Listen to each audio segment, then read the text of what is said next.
Um, Now, I could care less, but on Sunday we had the Super Bowl. And then we got football, Jesus, and the invisible fairy Jesus, and fascism. Now, Super Bowl is more than just a game, but it's a metaphor for American life. Now, Sunday was one of the most boring Super Bowls in recent history, with the Kansas City Chiefs squeaking out defeating the Philadelphia Eagles in a nail biter. But the Super Bowl is more than a game, but it's a metaphor for American life and how we live it. American society is one of increasing economic precarity and desperation. It was estimated that $16 billion was spent on gambling on the game to see who would win and who would lose. Now, lots of that by people desperate to improve their life circumstances. Now, consumerism and late stage capitalism are insatiable cannibals.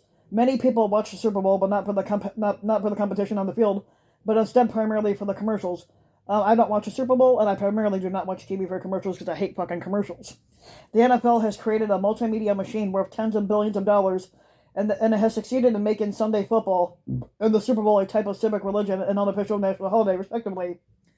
A spectacle, in the truest sense of the world of nationalism, militarism, and so-called patriotism. This year's Super Bowl was the first time that the Black National Anthem was sung. It was also the first NFL championship game where the opposing teams both had black quarterbacks. Now, almost all of the NFL's teams are owned by rich white men. Most of the NFL's players, who literally sacrifice their health and well-being in what is brutally a violent sport that should be banned anyway, are black and brown. Those same black and brown football players and coaches are expected to be silent on political and social matters unless they are conservative, unless they offend the sensibilities and expectations of white America. Now, faux CEO Rupert Murdoch was shown watching the game with Elon Musk as his guest. Murdoch and Musk are two of the greatest dangers to American democracy and freedom, so it's not a coincidence that Elon Musk was his guest at the game. And predictably, right-wing propagandists and culture war bloviators attacked the Super Bowl for supposedly woke politics, and they singled out Rihanna and her halftime performance for special scoring and contempt, and accusing her of being satanic, which she's not. Now, Donald Trump could not give a shit about sharing his hatred for Rihanna at his propaganda disinformation platform Fraud Social. He basically typed "epic fail." Rihanna gave without question the single worst halftime show in Super Bowl, which she sucks anyway. So yeah, this after insulting far more than half of our nation, which is already in serious decline, with her foul insulting language. Really, because she doesn't really curse at all, you dumb fuck. Now, and of course, there were the ads for the Invisible Fairyman Jesus, and that aired during the Super Bowl this year's Super Bowl. Now, the ads were sponsored by an anonymous group of Christian big money funders who de facto want to turn the country into a white Christian theocracy. At Christianity Today, Bob Smetana provides these details about the new Invisible Fairyman Jesus ad campaign.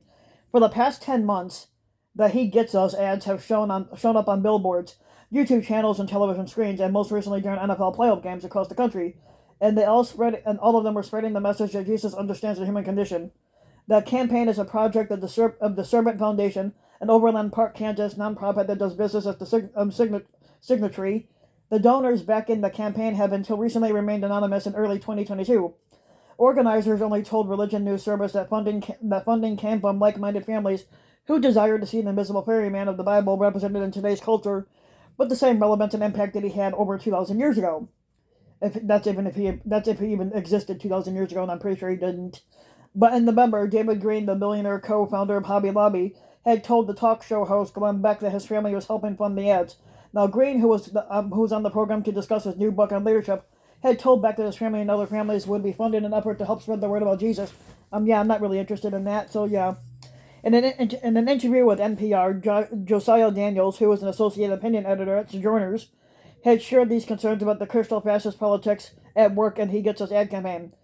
Now, this is a confusing thing. Is that when you go to the site, they're using language like activist, like inclusive, like marginalized. You'll go to the site and you'll see that there are these multiple post tags with activist, justice, and inclusive.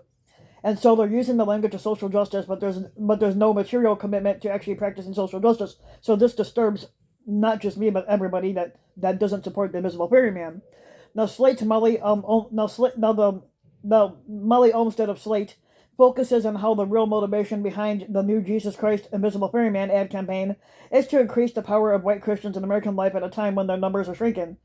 Now, of course, the funders of these ads think that they're doing just that, as one spokesperson of the campaign told Ad Age that he gets us Super Bowl spots. Will explore how the teachings and example of Jesus demonstrate that radical love, generosity, and kindness have the power to change the world. Now, this ultimately gets at the real political underpinnings of the campaign, the belief that America will become a much more peaceful, successful, and wholesome place once it has become a more fully Christian nation. I'm not in the slightest. It's a more traditional perspective than the focus on diversity and radical compassion and standing up for the marginalized implies. Now on Sunday, $20 million is being placed on this bet. New research from Public Religion Research Institute and the Brookings Institution reinforces just how Christian nationalism is an existential threat to American democracy and freedom. Now, some of the Public Religion Research Institute findings include how Christian nationalism is correlated with hostility towards pluralistic democracy, support for political violence, and as seen on January 6th with Trump's coup attempt for the Klan attack that he incited, and the terrorist attack on the Capitol, racism and white supremacy, misogyny and hostile sexism, nativism and xenophobia, authoritarianism and social dominance behavior, and a range of beliefs and attitudes that are anti-democratic. In an essay response to the new Public Religion Research Institute on White Christian Nationalism, author and historian Jamar Tisby highlights how Christian nationalism is not race neutral, but is actually a white supremacist political project. Now, whenever we talk about Christian nationalism, we want to make sure to highlight the racism inherent in the ideology. While it is not often spoken, the word white should be presumed as a prefix of Christian nationalism. Racial bigotry is inherent to and inseparable from this belief system. Now, to give one example, the most notorious racist group, the Ku Klux Klan, operates from a white Christian nationalist framework. Now, the founder of the second major wave of Klan activity, William J. Simmons, wrote in 1922, "The KKK only admits native-born, white, Gentile Protestant Americans." Now, the white Christian nationalist view of true Americans is always centered on people deemed white and has labeled anyone else, Jews, blacks, immigrants, as other people. Now, to put a finer point on the risk, white Christian nationalism is not only the greatest threat to democracy and the witness of the church, it's the greatest threat to a multiracial and inclusive church and democracy. Now, for several decades, the Christian right wing has been attempting to tear down the wall between church and state in America, and they have been largely successful in this part. The Christian right wing now controls the Republican Party, the conservative movement, and the Supreme Court. The election of the installing of Donald Trump and the rise of the MAGA movement was another victory in their campaign to create a white Christian theocracy. Now, women's reproductive rights have been taken away with the end of Roe v. Wade. Now, although Trump is no longer squatter, and for now the Christian right wing is continuing to expand its influence across the country and well beyond Republican-controlled neo-fascist states such as Florida and Texas. The American mainstream media and political class, and especially the Democrats, centrists, and progressives, they have been very ineffective in stopping the Christian right's escalating assault on multi-racial, pluralistic democracy and the Constitution. And why is that? The Christian right has always created a parallel set of very well-funded institutions that operate outside of the normal democratic politics. Now, that simultaneously uses democratic institutions as a way of subverting them. Now, today's Republican Party and conservative movement constitute a type of religious politics where reason, facts, reality, and the truth are secondary to obtaining and keeping political power. Now, in essence, this is a type of faith where the white Christianity plays a very important role in structuring the ideology, belief system, behavior, and social cognition of its followers. Now, the Christian right and its followers truly believe that they are on a mission from the Miserable Ferryman and their attempts to tear down multiracial, secular, pluralistic democracy. Now, many of them also believe that we are in the end times and that the apocalypse will soon arrive, which it won't. Such people cannot be negotiated with or reasoned with.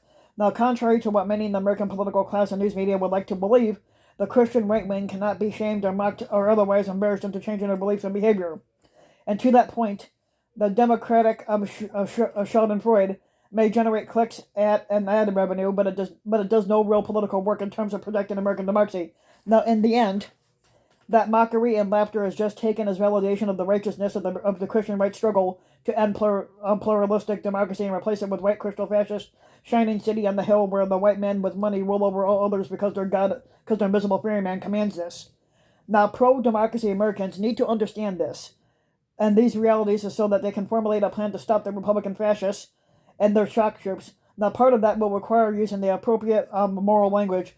Another part of an effective resistance campaign will involve enlisting Democratic and progressive pro-democracy Christians to provide a counter-narrative against so-called evangelicals, meaning the white Christians and a Republican Party that has created a brand name where they identified as being the party of morality and family values, and what it means to be a real American when they're the exact opposite. Now, the white Christian nationalist project can be defeated, but the first step in victory is correctly understanding what is actually being fought over the enemy's capabilities and how they see the battlefield of victory.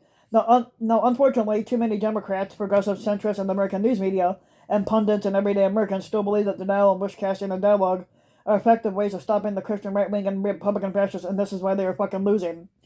So if you like the video, you can give the video a like and subscribe to my channel, RBW King. You can also leave a comment, let me know what you think. And if you want to support my work even further, you can donate to me. You can donate to my Patreon link, which you can find in the about section of YouTube. And for just a little as a few bucks a video, your donation can help go a long way. And thanks for listening.